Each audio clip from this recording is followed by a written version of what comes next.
सो hey guys, आज की video में हम आपको दिखाएंगे कि कैसे पड़ोसी भैया ने ये बताया है कि राजवीर की मौत पर अंकल आंटी ने कितना मुआवजा लिया है और क्यों लिया है।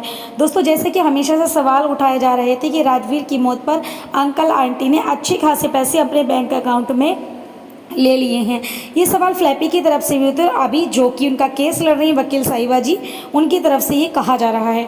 तो आज की वीडियो में पड़ोसी भैया ने ये क्लियर किया है कि अंकल आंटी ने कितने पैसे लिए, क्यों लिए, क्या वजह थी और कहाँ से पैसे लिए। दोस्तों देखिए, अगर पड़ोसी कोई भी बात बता रहे हैं तो वो ज़रूर अंकल आंटी की सहमति से ही बता रहे हैं, क्योंकि किसी के घर के मैटर में हमें उतना ही पता होता है जितना हमें बताया जाता है। और पड़ोसी का तो अंकल आंटी से बिल्कुल घर जैसा उठना बैठना है। तो लोगों के सभी के बैंक अकाउंट तो होंगे ही, तो आप लोगों को सबको समझ में आ जाएगा। क्योंकि हुआ ये कि भाई बताया जा रहा है कि राजवीर भाई की डेथ का मुआवजा जो है अंकल आंटी को कैसे मिला। तो दोस्तों इसमें थोड़ा सा पीछे जाना पड़ेगा अपने को, क्योंकि जब राजवीर भाई सूरज भाई दोनों ही पढ़ाई करने के लिए ग्वालियर गए थे, उस टाइम इनके ये बैंक अकाउंट खोले गए थे। तो जब बैंक अकाउंट खोले गए थे उस टाइम इनकी शादी तो हुई नहीं थी। जब शादी नहीं हुई थी तो अब नॉमिनी किसको बनाया जाता है? जब तक किसी की शादी नहीं होती उससे पहले नॉमिनी किसी को किसको बनाया जाए, क्योंकि उससे पहले तो वाइफ आई नहीं है। तो उस टाइम मम्मी पापा ही साथ में रहते हैं, तो मम्मी या पापा में से किसी एक को नॉमिनी बनाया जाता है। तो भाई आ, उस टाइम राजू भाई के अकाउंट में आंटी जी को नॉमिनी बनाया गया था, बैंक की तरफ से भी और अंकल जी की तरफ से भी। तो भाई आंटी जी उसमें नॉमिनी थी। अब जिस अकाउंट से राजू भाई का इंश्योरेंस था, पैसा उसी अकाउंट में आया। तो दोस्तों अब इसमें ये हुआ कि राजू भाई की डेथ हो गई। डेथ होने के बाद इंश्योरेंस का जो भी मुआवजा था या जो भी पैसा था, वो पैसा राजू भाई के अकाउंट में आया। और कुछ जो जो भी पैसा पहले का पड़ा हुआ था वो भी राजू भाई के अकाउंट में था। तो अब उसमें भाई वो आंटी जी नॉमिनी थी दोस्तों। जब आंटी जी नॉमिनी थी तो भाई पैसा किसको मिलेगा? नॉमिनी को ही मिलेगा। ये आप लोग जो भी जितने भी लोग हैं भाई बहुत अच्छी तरीके से समझ सकते हैं इस बात को कि पैसा नॉमिनी को ही मिलेगा। तो अब जब आंटी जी नॉमिनी थी तो पैसा आंटी जी को मिलेगा। अब वो पैसा आंटी जी को मिला, लेकिन वो पैसा यूज तो घर में ही हुआ। उन्होंने क्या लिया, क्या किया, आप लोगों के लिए क्या सोचा आगे? उन्होंने तो बहुत कुछ सोचा था, क्योंकि आप सभी को मालूम होगा जो प्रॉपर्टी का जो इशू चल रहा है, मथुरा की हो यहाँ की हो, तो भाई किसके लिए ली गई थी वो प्रॉपर्टी? मथुरा वाली किसके लिए ली गई थी?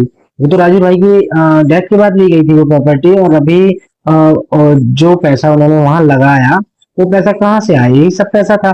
अब लोग कहें कि वो पैसा छुपा के रखे हैं, तो भाई ऐसा कुछ नहीं, उन्होंने लगाया बच्चों के भविष्य को देखते हुए उस पैसे को इन्वेस्ट किया, क्योंकि हमारे बाद बच्चे सुरक्षित रह सके। और उनके लिए बहुत अच्छी जगह, अच्छा लोकेशन पे उन्होंने एक विला देखा था।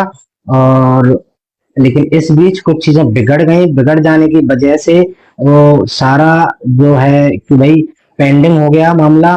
अब दोस्तों रही बात उस पैसे की, जो लोग कह रहे हैं तो वो लोग ये क्लियर करें कि भाई उनके बैंक अकाउंट में नॉमिनी कौन है, और उनको कुछ हो जाता है तो उनका पैसा उस नॉमिनी को मिलेगा कि किसी और को मिलेगा?